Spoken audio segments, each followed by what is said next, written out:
So we have done career coaching for hundreds of different professionals across a wide range of roles and industries, and really a wide range of different types of goals. So that helps me get a really strong breadth of perspective on so many common challenges. So you can feel free to hit me with any question, and I've probably seen it before, and that will hopefully be beneficial to you. I want to sort of dispel all the myths and, give you all the patterns of what we're seeing, what makes sense, what's going to help you all the most in your career growth. So yeah, we are going to, again, deep dive into networking. So why do we network? Who should you network with? How do you sort of reach out? What do you do during these calls? There's so many things to think about. So we're going to go through everything. And again, if I leave anything out, please do just ask me a question. All right. So this is kind of a fun, what is networking? What is it not? We're going to go through like both sides of the coin. So first and foremost, it's authentic learning conversations, right? I think a lot of people hop on a networking meeting and they just ask what they think they're supposed to ask. And sort of they do this check the box thing, or like, what was your path? Or, they don't really know what to ask the person, right? So we're going to talk a lot more about this, but we want you to be as authentic as humanly possible. So, figuring out what questions are going to be most helpful to you, like genuinely figuring out, say you're debating a different size or stage organization or a different industry or even a different role, you want to figure out like what it is you're trying to learn and really use the time as wisely as humanly possible, versus just, hopping on a call or scheduling a call and then, we're not sure what to do with that time, right? We're going to talk a lot more deeply about what you can ask, but this is sort of a high level, kind of what's networking, what is it not? So the way I define networking is actually a one-on-one meeting. There are other elements that make networking possible, which is messaging people or emailing people or showing up to broad events and things like that. But truly the most narrow definition is really meeting with somebody individually. It's usually 20 to 30 minutes. It could be a video or phone. It doesn't have to be, in person necessarily. And that's, again, really how I define the truest version of what networking really should be. We always want to mention specific agenda items. We're going to talk more about what to say when you reach out to people. But a lot of people say, oh, I'd love to pick your brain. And, it's a fine phrase, I suppose, but you really want to be specific. If you're asking somebody for their time, you want to say, I'd love to learn from you about A, B, C, and D.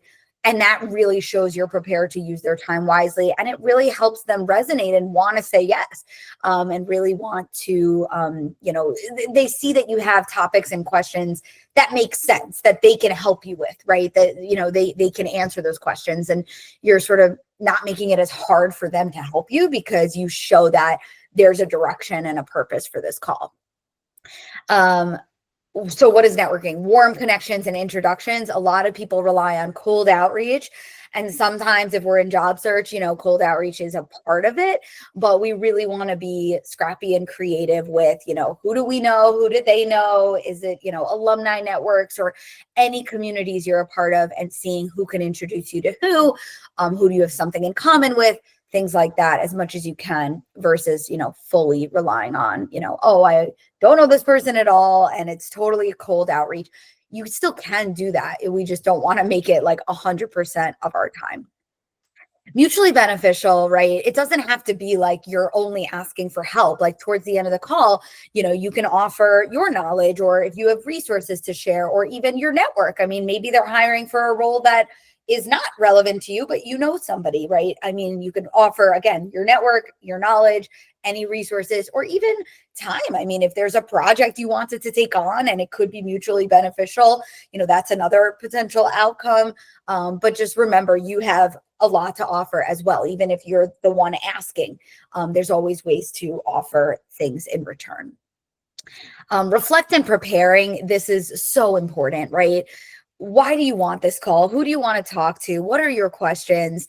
It just goes such a long way to take 20 minutes to come up with those questions. If you just jump on the call and had not prepared, it will show. And so they're going to get a sense of your professionalism when you show up to the call, right? And again, you also don't want to waste your own time. You want to get what you really need out of it. So that prep goes a really long way, and really asking yourself, what do I need to know? What do I want to know? And really phrasing your questions very carefully, because you can ask the same thing in different ways, and how you ask it will determine how they answer, right? So we really want to be careful with, are we asking for examples and patterns and trends, or are you asking for opinions and advice? And, it's underrated, really, the angle of what you're asking and how you're saying it, to see what's going to be most helpful during that time. Long-term relationship, it doesn't have to be a one-time call. Of course, it's a little hard to stay in touch with every single person, but when you keep a tracker, you can really note down who was the person, when did we talk, what did we talk about, and when do I want to follow up? And even if it's once or twice a year, that's a great way to still track and stay in touch with people proactively. Yeah.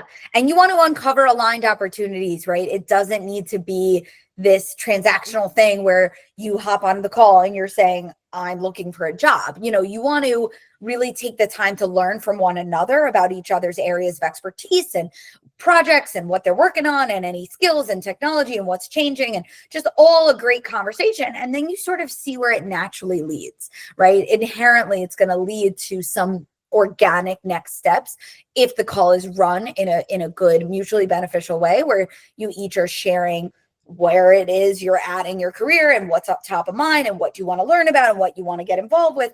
All that good stuff is going to naturally lead to some next steps, whether it's, oh, you should go talk to this person, or there's this open role, or whatever it may be, right? Ongoing proactive activity. So you don't want to wait just till job search to make this happen. I would say, if you're not job searching, like once a month, give yourself a goal to just meet with one person, or at least once a quarter minimum. But it's good to meet with people who don't work at your current organization, so that you branch out and you have those different sort of tentacles out there in the industry, and you're learning about different organizations, and just, growing your relationships. And of course, leveraging your network. We, want to facilitate those introductions. So a lot of people just assume, oh, my network's pretty small, I don't know the right people. You want to be unassuming, right? You may message friends or family or acquaintances, or a cousin or a friend of a friend, or somebody on your softball team, or whatever it is. And all of a sudden you'll say, oh, do you happen to know anybody who does A and B? And they say, oh yeah, actually, this person. And oftentimes we assume that we know, oh, if it's my best friend, I know everybody they know. And actually it's not always the case. So even for your close network, make that ask and see what they can do, right? And see where it goes. All right. And again, if you guys have questions, please do pop them in the chat. Goals of networking. So why do we do this? One is clarity, right? If you are figuring out your path forward, if you are not sure which role you want, which type of industry you want, or even work environment, size and stage of organization, things like that, any questions that you have about where you're headed, this is an amazing way to gather information. And again, if you say you're debating a certain role or industry, if you talk to 2 or 3 different people in that industry, but at different companies, that's really where you connect the dots, right? Or maybe you're considering, again, a certain role or a certain size of organization. When you talk to a few people across those companies, that's really where you get a deep sense of, okay, here's what makes sense for me, or here's how I would compare these 2 routes that I could take and really prioritize amongst them. So you really want to feel crystal clear in where you're headed. And these calls can be such an amazing way to learn, especially if you're trying to pivot roles at all. Like, you want to understand, who gets hired and what do they look for, when you try to understand recruiting processes. So this relates to the goal of job search, right? So, if you are trying to uncover open roles, this is another really critical activity to be doing. And not only are you going to uncover those open opportunities, but you'll learn. So you don't want to be chasing your tail, learning or applying to things that don't make sense for you, right? If you're debating anything, really understand those patterns and trends, who gets hired, what do they look for? things like that. Again, you can learn about their industry. You can learn about the company culture. This is an amazing way to vet the culture and see if you even want to work there, and getting your foot in the door. I mean, oftentimes you chat with somebody, they get to know you, and then they can either introduce you to the recruiter or the hiring manager, or they can pass along your information and say, oh, I had such a great call with Christine, you guys really should interview with her, right? So if you chatted with somebody who works at that target company, see, of course, if they can, put in a good word. Learning about upskilling. So if you're debating a course, a certification, what is the next skill? What is the next tool that you're going to learn? You want to make sure you're using your time and money wisely with any further education opportunities. This is a great way to see, like, what does a hiring manager value? Should I do more of a hands-on project, or should I do more of a formal educational type of a course? So it's another good reason why you might do these calls. Of course, you can get feedback on your branding, on your resume, things like that. I think a lot of people do that and resort to doing that because they're not sure what else to do. So I wouldn't necessarily just have every call saying, oh, can you give me feedback on my resume? I also think a lot of people assume that they are having job search struggles because of their resume, when usually it's more of a networking problem. So again, just because it's easy to ask about the resume, I do think it is something you can do, but I would just not take up every call or the entire call around that. It could be a piece of the puzzle. Building mentor relationships, right? Maybe some of these people would be willing to meet with you on a monthly basis, or a quarterly basis. And it's nice to have at least like one mentor at any given time who you're meeting with regularly. That's somebody a few steps ahead of you, which, is always nice. And resources, right? Maybe they know of other, whether it's informational resources, groups, communities, anything they can send you that they have found valuable to learn from. And of course, you can still share your support. So these are some of the many goals and reasons why you might be networking. Okay. So who can you leverage? And I'm just checking the chat to see if I missed anything, but I think we're good. Okay. Who can you leverage with networking? So there's a whole bucket of people where, again, even if they don't work in the jobs that you're interested in, you want to see who they may know. So your family, friends, acquaintances, past colleagues, right? So even if you worked with somebody in the, a team or a department that was not as relevant to you, you never know who they could know. It's still somebody that you worked with and had a good relationship with. Social organizations, that just simply means a hobby, like a gym, like a wine club, a book club. I mean, literally anything you're a part of. And then mutual connections, right? So on LinkedIn, it's the best research tool. You can see, oh, I know this person, they know this person. Who's that mutual connection where we can get an introduction? All right. So that's bucket number one. Bucket number two is people who work in the roles or the companies that I really want to work for. And alumni is an amazing way to do it. So if you don't already know how to find this, you want to look on LinkedIn, find your school's alumni group, and you can actually search through all the alumni of your university. And it's such a powerful means to say, oh, I see we both went to whatever university. I'd love to learn about your path and your career, yada, yada, right? That's a great way to do it. And then of course there's cold connections. But as much as we can, we want to even just join new groups. I mean, this is an amazing example of that, but joining new groups, joining communities where you can grow your network is another example. But just be as open-minded as you can about who do I know? Who do they know? And even in a social setting, you might be out on a Friday night and sure, you don't want to really talk about like your work or your job search or anything, but it could be a quick conversation. And if you think somebody could be helpful, grab their card or grab, their email address or something, and you can follow up on Monday, right? So you don't have to harp on it if you're in a social setting, but be willing to be open enough to then see, who can you meet, and maybe they can be helpful during the week when you're ready to revisit, your networking. Okay. And what are you going to do in your outreach? So I prefer email over LinkedIn messaging. I think LinkedIn messaging gets very saturated. And by the way, like another whole platform, we can use Slack or we can use other, whether it's Discord or any sort of groups, if you're in Facebook groups, if you're in any sort of communities, sometimes they have their own messaging tools. But email is really the main way that people communicate professionally these days. And so I do try to do that as much as possible over the LinkedIn messaging, just because LinkedIn gets pretty saturated. So try to check for their contact info, or try to get an introduction via email, and that's kind of your best bet.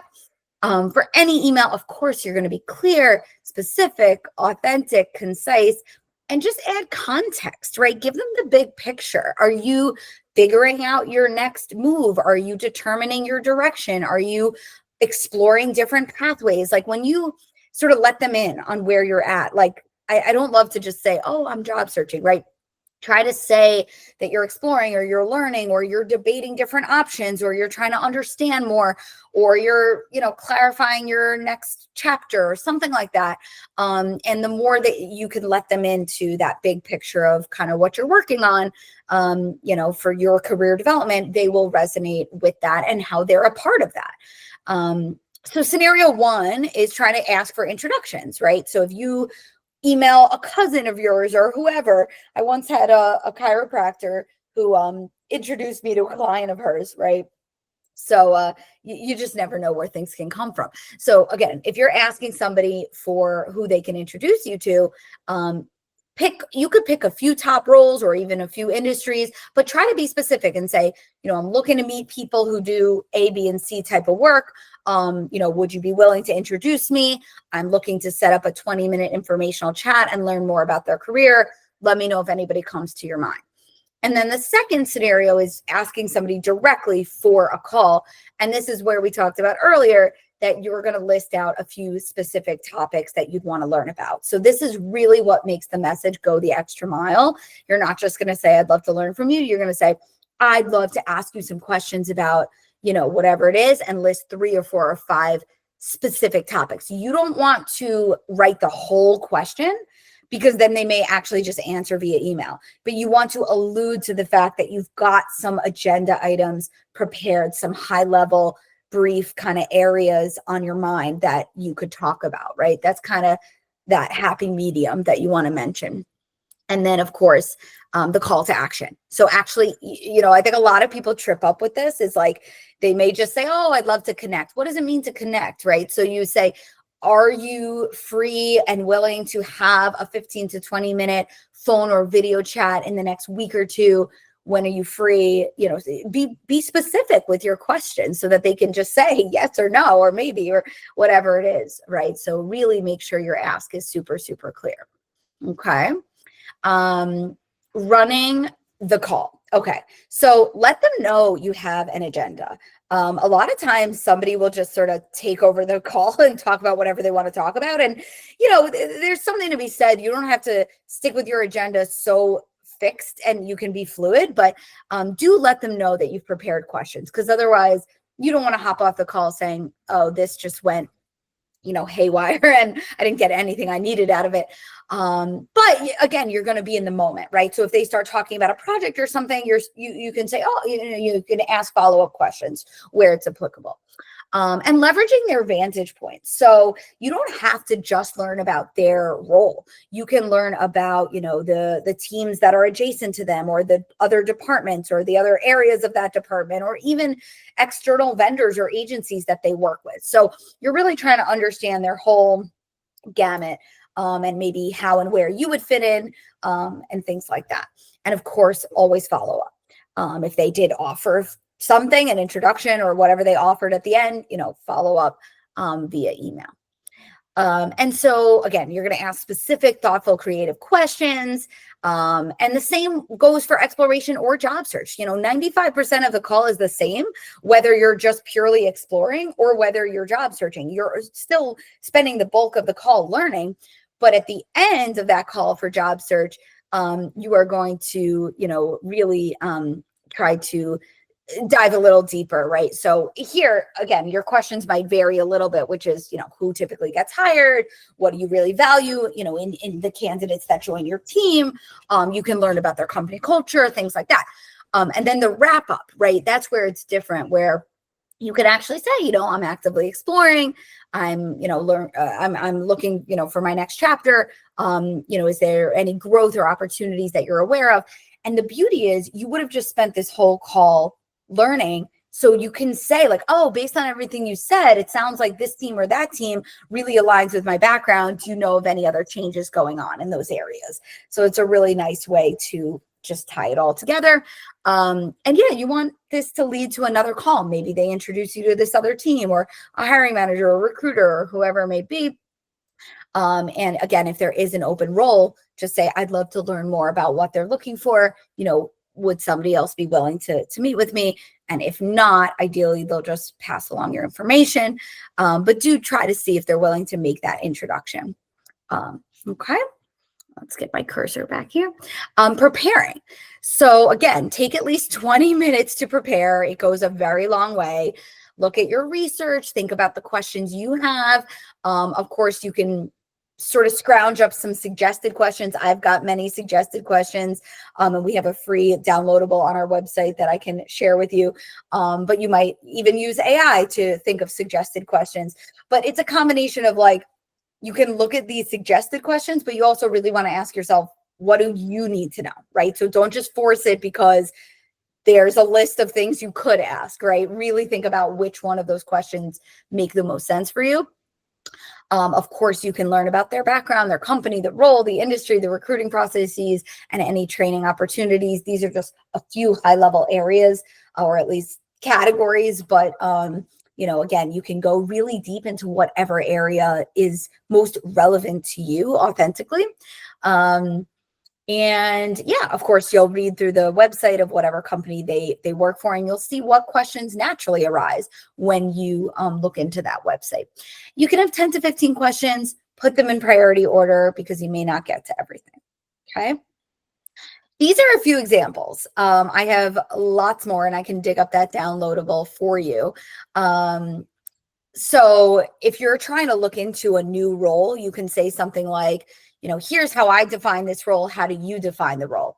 If there's a role, again, if you're looking into something, if it's new to you, that might be a good way to learn. The second bullet is really actually step number one, which is, what do you want to know? What are your hesitations? What are your concerns? Turn those into questions. That's always the priority, is like, what's top of mind for you? This is always a fun one. Instead of saying like, what's your day to day, you can say, if your role was a pie chart, how would you split up the pieces of the pie? I think that's a really fun question. It forces you, it just like allows you to learn very quickly of what it is they actually do all week. You can say, here's what I love doing, which roles or teams do you think best align with that? Or again, if you're debating options, ask the differences that they see amongst those options. Again, that could be for role or industry or even size or stage of organization. If you're debating any options, get their interpretation of how things differ amongst those options. Again, for a role, if you're debating roles, you want to think about the future career path. Where do people tend to take this role in the future? Skills that are critical to break into the role, walking me through example projects. When you ask about company culture, I don't like to just say, what's the culture? I like to really think about what matters to me with a culture and turn those into questions. So, I love to be empowered in my workplace to bring up new ideas. And you could say, oh, when was the last time somebody on the team brought up a new process improvement suggestion, and how did that go? And, they'll either tell you, oh, we review the backlog, once a year, or they'll say, yeah, Jenny brought up this suggestion yesterday, and now she's running with this new idea today. So you're going to be able to interpret the culture yourself. Okay. And then again, trends and patterns across the industry. So many different things you can ask. These are just a few ideas, but really thinking about what would be most helpful to you and your next career chapter. Synthesizing. So after every single call, figure out like, what did that mean for you, right? What was great? What wasn't great? What are your next steps? Did you bring up new questions? Did you hear about new roles or new types of things that you want to look more into? Just sort of synthesizing what's going well. What are you learning? What options are still on your radar? And just sort of reprioritize based on your learnings. And then there's the quantitative element. So I do think of this like a funnel. If you're doing a lot of outreach but not getting responses, we want to think about, are you doing too much cold outreach, or is it your phrasing, or is it too reliant on the LinkedIn DMs versus email and other sort of platforms? There's a few key ingredients why you might see a struggle at any one point of the funnel. If you were getting calls but no interviews, are you making your ask clear at the end of those calls, right? So you really want to figure out, like, are you seeing a pattern in the funnel, right, of where you're getting stuck, and is that helping you to know how to adjust your efforts? Okay. Yeah, no problem, Janelle. Cool. So yeah, your overall process in a given week is figure out your focus. So who you're trying to meet, right? Is it, oh, I applied to a company, I want to meet somebody there, or I really want to work for these organizations. I don't care if there's a role open online, which, by the way, there's often open roles not posted online. So let me go network there, or just generally people who are in doing work that's interesting to me. And then, once you know your strategy and your goal, then it becomes, who are the real people that fall into these buckets? Really identify those people. And try to actually identify some names, of course, send out that outreach, and then have those calls and reflect on the calls as well. So yeah, this is a bit of that funnel that I was talking about, where you really want to see, if you are in job search, where am I seeing a pattern, if anywhere? And so again, if you're not landing like first round interviews, you really want to be doing more networking. If you're landing interviews but no offers, we want to be doing more mock interviews. But again, the whole idea here is just thinking about the funnel, and if there's patterns, and if there's any patterns, what is that telling us about how you can adjust, essentially? Okay. Yeah, that's kind of what I have in terms of my slides, just so you know, this is very much what we do at WOKEN. So I'll make sure you have all of our information. I'll pop that in the chat. No problem, Nancy. And I'll be able to hopefully send you guys out some of these links after the chat anyway. But yeah, if there's any questions, I'm happy to use the rest of our time for some Q&A. I know I went through a lot, but I'm sure there's a lot I missed. Yeah, if there's anything people want to dive deeper into, please let me know.